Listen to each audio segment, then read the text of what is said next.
What a year it has been.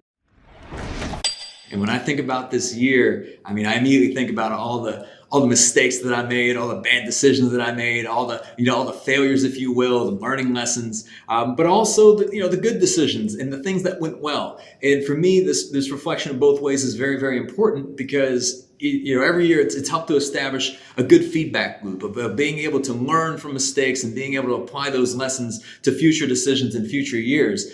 And I'll tell you that the thing that I always ask myself, and I encourage you to do as well, is to really ask yourself if you're on the path, if you're still on the path to where you want to go the next year, 2 years from now, maybe 3 years from now, just to make sure that are the decisions that you're making helping you to get closer to where you want to go and the goals that you want to achieve. And if the answer is no, let's say you either missed targets this year, you failed to achieve the things that you set out to achieve for whatever reason, rather than just beating yourself up about it, it's really reflecting on the reasons why. Like maybe maybe you didn't make certain decisions, maybe you didn't make certain investments, maybe you did make certain ones and they didn't pan out for whatever reason. But more importantly, what will you do different in the oncoming year? And failing to do this type of reflection, failing to really audit and assess, here's how we did this year, here's what we did right, here's what we did wrong, here are the things that we can do differently. If you fail to do that stuff, then as the saying goes, I mean, you can say, I can tell you what your future is based on your past decisions, because those past decisions will continue to repeat unless there's some sort of change at some sort of point.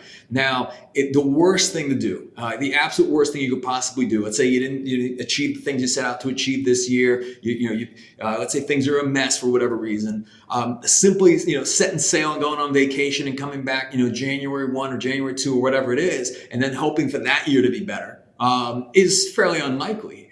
So this comes back to leadership. It's every year, and this is at the end of every year, whether it's on Christmas Eve or even the day before. And I'm just being honest about this. I always sit down and I'm like mapping everything out, reflecting on everything, and even leading up to this now. We've met with the leadership team, we've mapped out targets, and for the next year, the next 2 years. But I'm always sitting there and I'm always reflecting, because I always want to know, where could I have done better as a leader? Where are the areas for growth and improvement for me? What types of habits were working well? Which types of habits were not working well?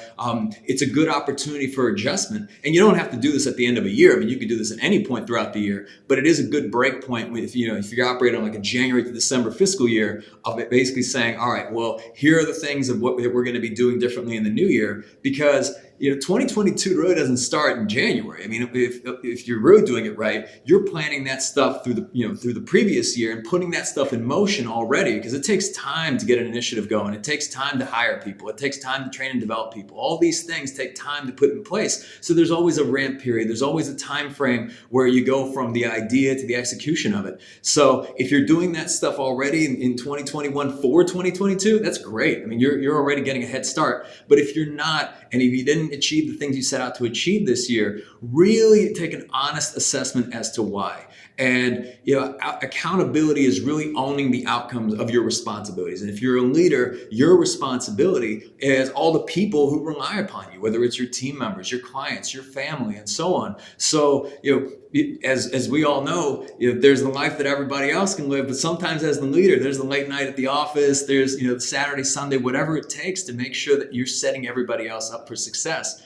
Leadership is really, really selfless if you do it right. And if you haven't done that level of reflection yet for this year, I certainly encourage you to, because if something doesn't change, right? If nothing changes, nothing changes. However, let's say you had a really great year. Okay, let's say you're on the other side of this, everything went right. Then I'm looking at and saying, well, where are the vulnerabilities, right? Where are the threats? Where are the things that, because there's always areas for improvement. What are the things that we need to do better? Because, having a great year may give you some positive momentum, right? And that's a very good thing. But how will you continue to capitalize on that? So there's always lessons to take away. But like I said, as we come to a close of 2021 and look ahead to the new year of 2022, just make sure you're really doing an honest assessment of, are we on a path for where we want to go in the new year in 2022? Are the things that we've been doing this year, are they setting us up for success next year? And if not, it's a great opportunity to take an audit of that and change things. And if so, what can also be developed and reinforced so that we can have an even better outcome? So I wish you guys a great holiday, and we'll see you again in 2022.